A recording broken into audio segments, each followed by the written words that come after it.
What's good, food friends old and new? Hope y'all are doing amazing. Back with two fruit recipes this week to level up your snack game. More ammunition for our continued war against ultra-processed and fast foods. Let's stop wasting time and dive right into these two snack recipes. First thing I'm going to show how to make is some fresh homemade applesauce. We're going to start with half a cup of water and the juice of one whole lemon. The lemon balances the sweetness, and it's going to keep our apples from turning brown as we work them. This recipe is super simple, but it takes a little work to start. The prep is literally the hardest part of this one. So we want to peel all these apples. I get a little bit of lemon on my hands.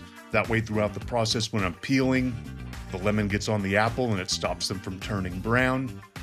Once peeled, we want to cut the apple away from the core and then cut it up into chunks. There's no real special sizes for this. You just want to try and keep them all around the same size. Then you're going to coat them in that lemon water, and that's going to keep them all fresh looking for as long as possible. We just want to take our time, peel all these apples as well as possible. Small pieces of peels are not going to be an issue since it's all going to cook down anyways, but just try your best. And now that we've got all our apples peeled and cut up, we can move to the stove. All the hard work is done now for all these recipes. We're just going to turn our stove up to medium. We don't really want to heat this up too fast. We're going to add 3 tablespoons of sugar to get it releasing their own natural sugar and half a teaspoon of cinnamon. Watch out with the cinnamon, don't use too much. It's easier to add more than it is to remove it. So we're going to stir this all up and we're going to get them to a simmer, and we're just going to simmer these gently for like 30 minutes covered, and we're going to stir them every 10 minutes or so that they don't burn. After these apples have cooked about 10 minutes, we're going to give them a stir for the first time. They're already starting to get soft and they're going to feel different when you go to stir them. We're going to give them that quick stir, cover them again, and let it cook for about 10 minutes more.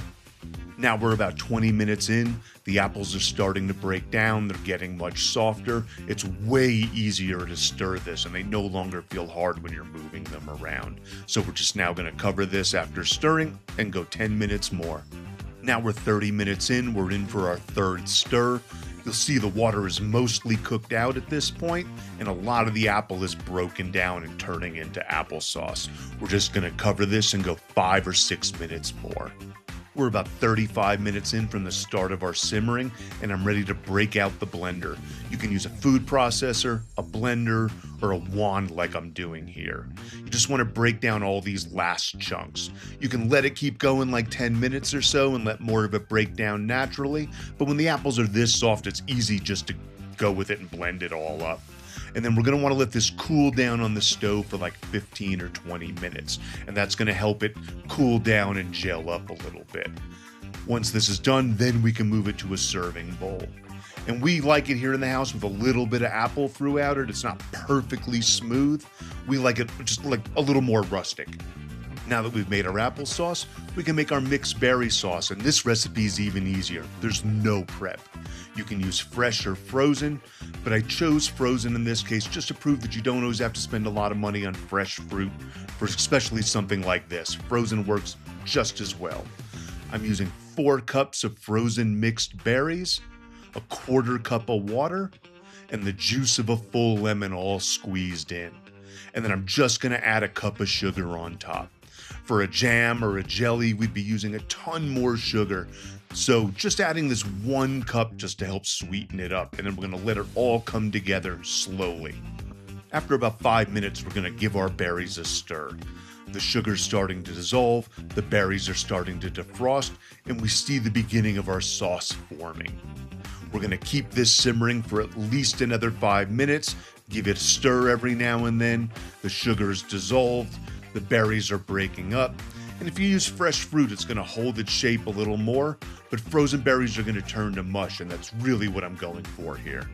We've been going about 15 minutes now simmering this berry sauce, and it's starting to thicken up. But now we're going to add in 1 teaspoon of cornstarch dissolved into 2 tablespoons of water. I add half of this slurry mix to start, stirred it in, gave it some time to thicken, make sure it wasn't going to get too thick, and then I added in the rest. Kept giving it a stir, and then we're going to simmer this at least 5 minutes more, and then we're going to take it off the heat to cool, just like we did with the applesauce. So as promised, both of these recipes are really easy. They're both going to thicken as they chill, especially overnight in the refrigerator. The applesauce is going to get some cinnamon over the top as a very light garnish, and then some mint leaves. And then our berry sauce can be served over yogurt like I'm doing here. You can put it on top of pancakes, waffles, ice cream, whatever you normally put fruit or syrup on. The stuff's amazing. This berry sauce is going to level up your snack game. And both of these sauces are way healthier than any store-bought sauces. And best of all, you know exactly what's in them. Enjoy. Thanks for your time, everyone. I really can't convey how much I appreciate all of your support. Here's some more recipes I know y'all will enjoy. Please like, comment, subscribe, share.